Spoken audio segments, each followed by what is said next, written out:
یہ تو ہو گیا عبادت کی تعریف کا معاملہ. اسی لیے امام ابن تیمیہ اور ان کے شاگرد جو سب سے بڑے شاگرد ہیں حافظ ابن قیم، انہوں نے عبادت کی تعریف جس طور سے بیان کی، امام ابن تیمیہ نے زیادہ زور دیا اطاعت پر، اور حافظ ابن قیم نے، وہ چونکہ صوفی مزاج آدمی تھے، انہوں نے مقدم رکھا محبت کو. العبادت و تجمع اصلین، عبادت دو بنیادی چیزوں کو جمع کرنے سے وجود میں آتی ہے. غایت الحب مع غایت الذل والخضوع، حد درجے کی محبت اللہ کی اور حد درجے میں اللہ کے سامنے بچھ جانا، گر جانا. سر تسلیم خم ہے جو مزاج یار میں آئے، جو حکم ہے حاضر ہے پروردگار، جو حکم ہے حاضر ہے. اچھا، بعض چیزیں اس عبادت کے ساتھ ضمیموں کے طور پر ہیں. مثلا دعا، الدعاء مخ العبادہ، اور یہ بھی فرمایا الدعاء هو العبادہ. دعا جو ہے وہ عبادت کی روح ہے، عبادت کا مغز ہے. جیسے ہڈی، اس میں سے آپ نے وہ گلی کھینچ لی، باقی پھینک دی. ماذ قرآن مغزہ برداشتیں استخاں پیش سگا انداختیں. تو یہ جو مغز ہے، عبادت روح ہے، جوہر ہے، مغز ہے. دعا مغز ہے عبادت ہے، بلکہ یہ بھی الدعاء هو العبادہ. اور کچھ افعال ایسے ہوتے ہیں کہ جو عبادت کے اظہار کے لیے ہوتے ہیں، تعظیم کے اظہار کے لیے. قنوت ہے، ہاتھ باندھ کر اور سر کو قدرے جھکا کر کھڑے ہونا. رکوع ہے، سجود ہے. اور پانچویں چیز عبادت میں اخلاص. کوئی ریاکاری نہ ہو، کوئی کسی کو دکھانا مقصود نہ ہو، کوئی اپنی شہرت مطلوب نہ ہو، کوئی اپنے زہد و تقوی کا اشتہار دینا مطلوب نہ ہو. اخلاص. اب ان 5 حوالوں سے میں آپ کے سامنے شرک فی العبادت کیا ہے. 2 سب سے بڑی چیزیں اطاعت اور محبت، جن سے مل کر عبادت وجود میں آئی. 3 اس کے ضمیمے ہیں، دعا، کچھ افعال یا حیتیں جسم کی، اور اخلاص. اب دیکھیے شرک فی العبادت کی یہ شکل، شرک فی الاطاعت، وہ کیا ہے؟ اللہ کے سوا کسی اور کی اطاعت جس سے اللہ کی معصیت لازم آتی ہو، شرک. لا طاعت لمخلوق فی معصیت الخالق، مخلوق میں سے کسی کی اطاعت نہیں ہوگی یہ اس معاملے میں جس میں خالق کی معصیت لازم آ رہی. ہاں، خالق کے احکام کے اندر اندر والدین کا حکم بھی مانو، اطاعت کرو. اساتذہ کا حکم مانو، کسی اور کو اپنا لیڈر مانا ہے اس کا حکم مانو، لیکن ناٹ بیونڈ. وہ جو سرکل ہے کتاب و سنت کا، اس سے باہر نہیں. لا طاعت لمخلوق فی معصیت الخالق، یہ آپ الجبرے کے فارمولے کے طور پر اپنے سامنے رکھیے. اب اسے اپلائی کیجئے. جیسے فارمولوں کے ذریعے سے پھر بڑے بڑے وہ سم جو ہے وہ حل کیے جاتے تھے سوالات. صبح کا وقت ہے، آنکھ بھی کھلی ہے، کوئی اذان کی آواز بھی کان میں آئی ہے. آپ کا نفس کہتا ہے ابھی سو جی. آپ نے اپنی چادر یا کمبل کو درست کیا اور کروٹ لی اور سو گئے. یہ کیا ہے؟ آپ نے کس کا حکم پیچھے پھینکا اور کس کا حکم مانا؟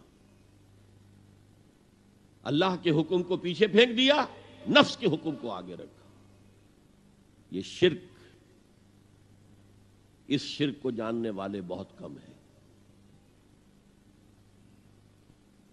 مولانا روم نے خوب کہا تھا، نفس ما ہم کم ترس فرعون نیست لیکن ایراعون نیست.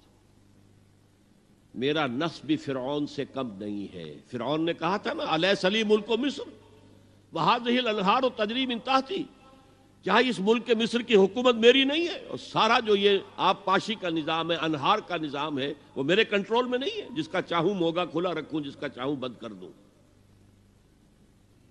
یہ تھا خدائی کا دعویٰ، انا ربکم الاعلی۔ تو مولانا روم کہتے ہیں میرا نفس بھی اس سے کمتر نہیں ہے۔ وہ کہتا یہ جسم میرا ہے، اس پر میرا حکم چلے گا، میں نہیں جانتا کون اللہ کون رسول، کیا حرام کیا حلال۔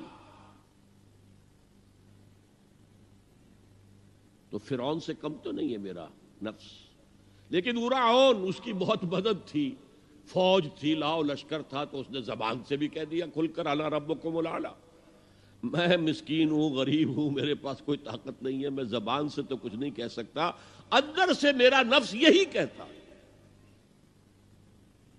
یہ نفس کی حکومت قرآن کہتا ہے، میں حیران ہوتا ہوں۔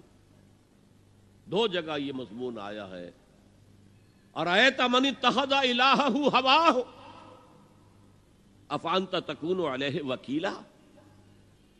اے نبی تم نے دیکھا اس شخص کو، اس کے حال پر غور کیا جس نے اپنی خواہش نفس کو اپنا الہ بنا لیا ہے۔ اللہ اکبر،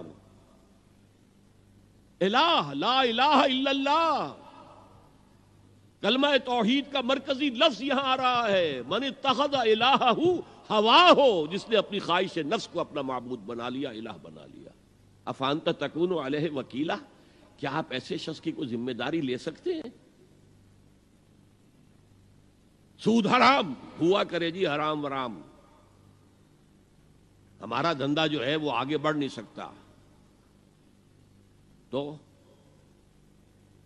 اللہ کے حکم کو پیچھے ڈالا، نفس کے تقاضے کو آگے رکھا۔ کون معبود ہے آپ کا؟ نام عبداللہ رکھیے، نام عبد الرحمن رکھیے، ہے عبد النفس، نفس کے بندے، نفس کے غلام۔ یہ میں نے یوں سمجھئے کہ جیسے میں نے ہجرت اور جہاد کی ڈیفینیشنز کی تھی۔ ہجرت کا بیس کیا ہے؟ پوچھا گیا ایو الہجرت افضل یا رسول اللہ، اے اللہ کے رسول بتائیے سب سے اعلیٰ ہجرت کون سی ہے، افضل؟ فرمایا ان تہجر ما کرہ ربک، ہر اس چیز کو چھوڑ دو جو تمہارے رب کو پسند نہیں۔ آج رات ہی سے آپ ہجرت شروع کر سکتے ہیں۔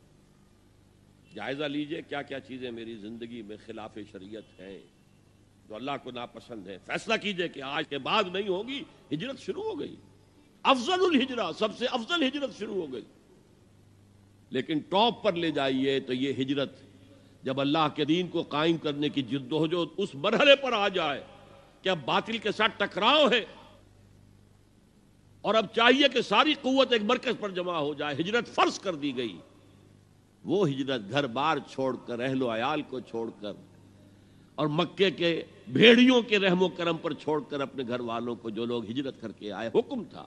ہجرت مدینہ فرض تھی، ہجرت حبشہ فرض نہیں تھی، صرف اجازت تھی کہ جن سے سختیاں نہیں جھیلی جا رہی مزید وہ چلے جائیں۔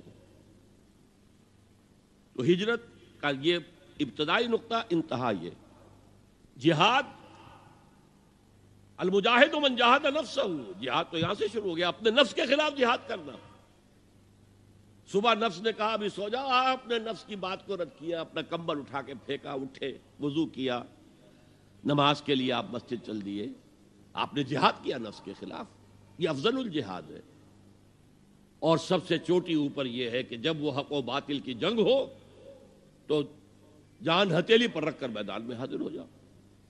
اسی طرح یہ جو شرک فی الاطاعت ہے، میں نے آپ کو اس کی ابتدا بھی بتا دی انفرادی سطح پر۔ افرأیت من اتخذ الہہ ہواہ افانت تکون علیہ وکیلا، کیا تم نے غور کیا اس شخص کی حالت پر جس نے اپنی خواہش نفس کو اپنا معبود بنا لیا، الہ بنا لیا، کہہ رہا ہے لا الہ الا اللہ، لا الہ الا اللہ، لیکن الہ تو اس کا نفس ہے۔ اب اس کو انتہا پر لے جائیے۔